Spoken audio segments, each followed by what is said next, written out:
What's up, guys? Here is the update on the big block that I had bought for the truck that in the previous video you had seen me tearing down. I got it down to a short block that one night, and we kind of called it a day. And just the other day I decided to come out, check it out, see what I could do with it here, and got it tore down the rest of the way.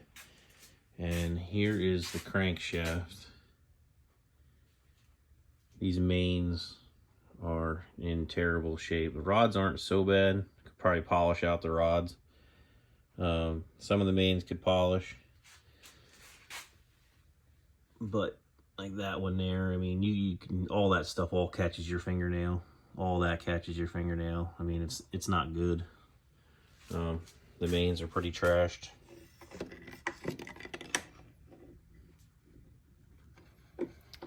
Now the rods, and they got these weird, at every, you see that there, discoloration there and stuff. Rods aren't terrible. Rod bearings aren't terrible anyway. Pistons have those marks on the top of them. But there's some wear going on there. I'm just gonna locate a new crankshaft for it.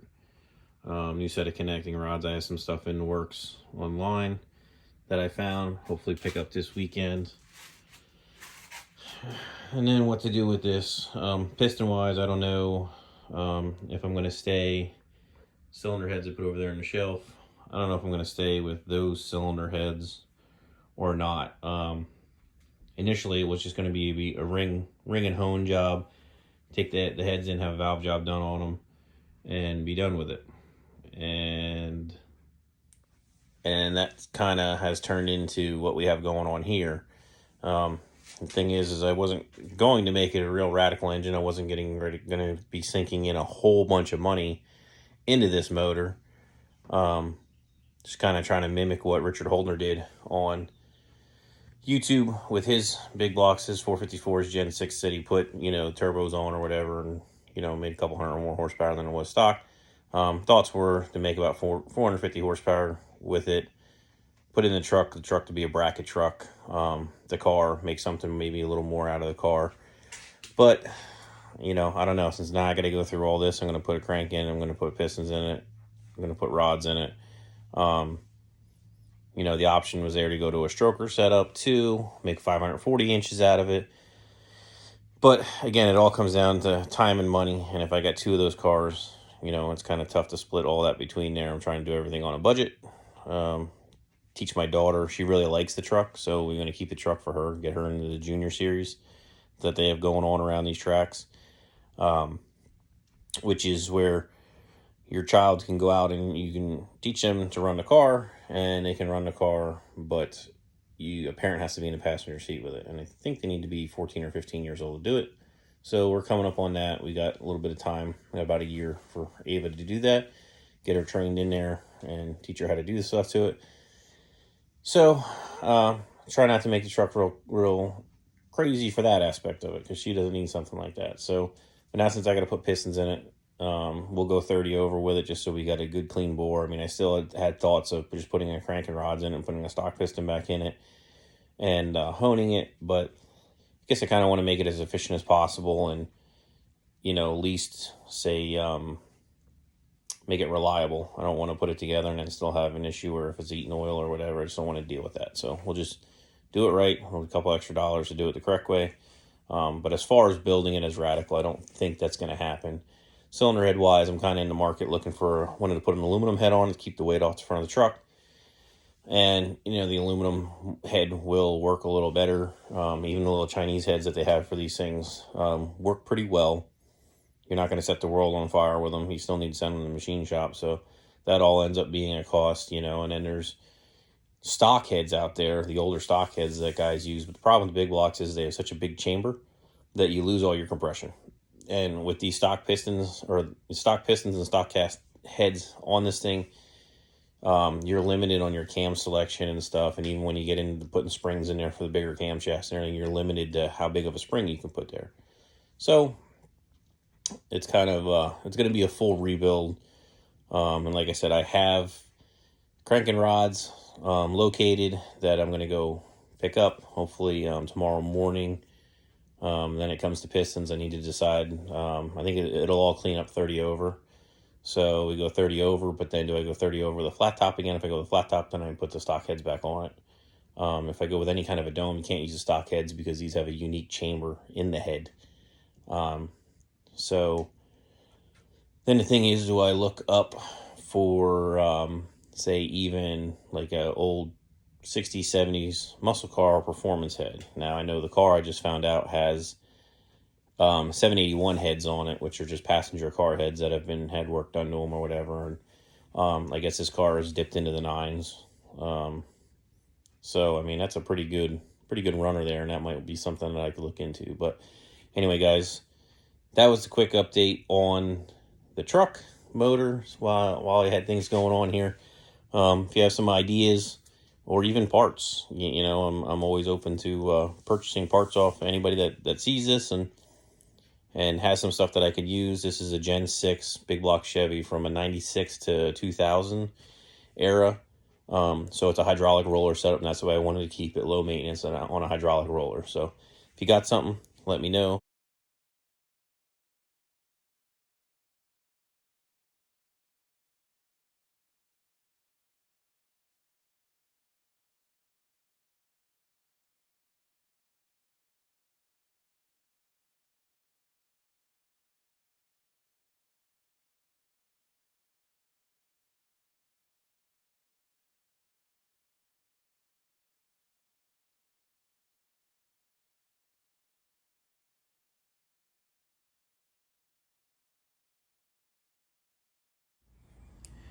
All right, guys, just give you more of an update here on the Gen 6 454 I bought. As you know, I wanted it to be a hydraulic roller setup. That's what that motor was. But piecing through it, seeing what it was all going to need, started tallying it all up and what it was going to cost me to do that. You know, crank, pistons, rods, stuff like that, and then to balance it all and all the machine work to do it.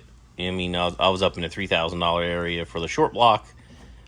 This came available for sale out of a machine shop up towards Daytona, New Smyrna area. I ran up there on Sunday and picked it up. This is a Gen 4, so it's a non-roller, but I have a retrofit roller kit to go with this, where you put the link bar lifters in it to make it a roller. I'm going to go hydraulic roller with it. Not real crazy, you know. It should make some good power. I think it should be somewhere around 500 horse, which is kind of, I guess, where I'll settle it to be. But this is a brand new build that somebody paid to have built, put in a car. Car never got finished. The motor sat in the machine shop. Story I got is a gentleman had passed away. I'm probably going to blow this apart just to check over things, clean things, because it's been sitting in a shop, so it's gotten like some shop debris in it and things like that. All that stuff we want to clear out, clean it out. But it is a steel Eagle crank, Eagle rods. They have their own 12-point hardware that comes with them. That's what's in these rods, so they're good rod bolts, and they're ARP hardware in the mains. These are 30cc domed piston. They got quite a good dome going on there, so that should really help out with combustion, as far as the big blocks have really big combustion chambers, so they're really big.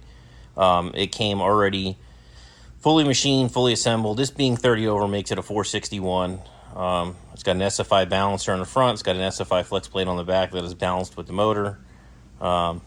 So that should be a good piece, that's for sure. Like I said, I'm going to put a hydraulic roller camshaft in it.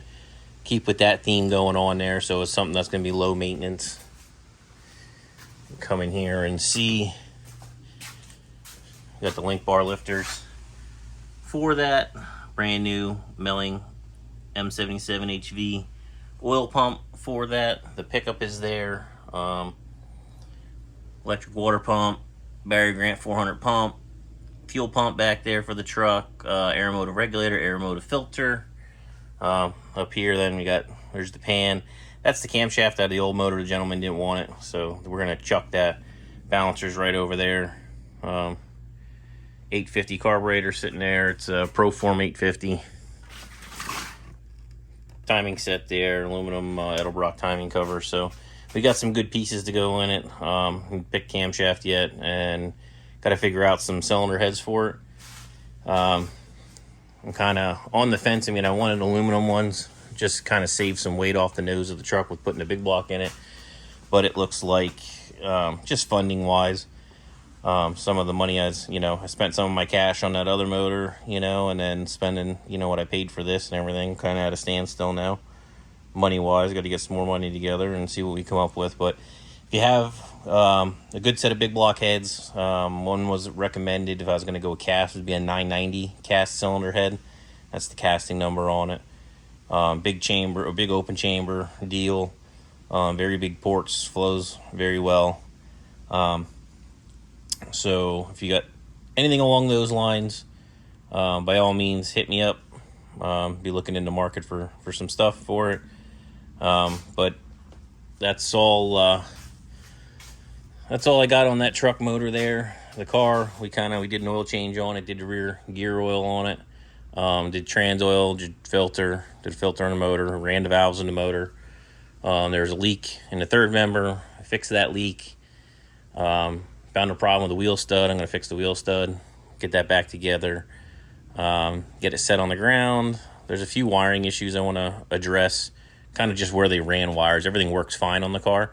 It's just kind of stupid where they got wires poked through, running, dangling, with like wire nuts holding stuff on and everything. So I'd like to clean that up, and hopefully... Oh, and I did do the coilovers, did the other video before. I believe I put it in there. Coilovers I moved down one notch to see about getting some ride height back, because they were up into the header. I might drop the ones in the back down one notch to give me a little bit of wheel clearance in there and stuff like that, a little bit of ride height difference there. I have to call QA1, get some preliminary settings on these shocks, or these coilovers, because there are two they're just way out. I mean, one's like halfway turned up and one's not even turned up, so I got to kind of equal them out and figure that all out and see about adjusting the 4-link and everything. But all right, well, I figured I'd add this little update onto the motor update all at one shot. And it's all about progression and moving forward. A lot of these projects, people get in head over heels with a lot of big wants and ifs, and I do too. And it's great to set your goals high and all that kind of stuff, but it's also, in my opinion, a little better to set your goals that are achievable in small steps and go from there. Because a lot of these projects, people end up getting frustrated and selling them because they sit, because instead of just getting it done and making it usable and having some fun with it, they feel they've got to build the ultimate piece right from the get-go. So, and I get it, you don't want to spend money 2 and 3 times over. I don't either. But might as well make use of your project, get it together. And we got that one sitting out there. That one's my favorite, to be honest with you, out of the two of them. Between this Cavalier and the truck's my favorite. Same thing with my wife and same thing with my daughter. But this car's cool for sure. But all right, guys, I'm just gonna wrap this up for that. Please comment, like, subscribe. Like I said, if you've got any big block parts or have any ideas of a good hydraulic roller camshaft that would go in this thing, that would make good power and be reliable, not have to be turning wrenches on it all the time. I don't want to spin the guts out of it, but we got a good piece here. Maybe we can hit it with a 200 shot and make up the difference on things. So, but like, comment, subscribe, share. I did just change the name of the channel from Harley No Bar 1250 to just Scott Schenkel Racing. Didn't make sense to keep the bike name on there, considering the fact that I got rid of the bike. I will be in the market for another bike, to build another bike. Probably an M8 platform, but it'll be a bike that I can ride to the track, race, and ride it home. And take it out wherever I want and have some fun with it and everything. But that's what will be in the making for that. But thanks again. Like, comment, subscribe, and we'll catch you later.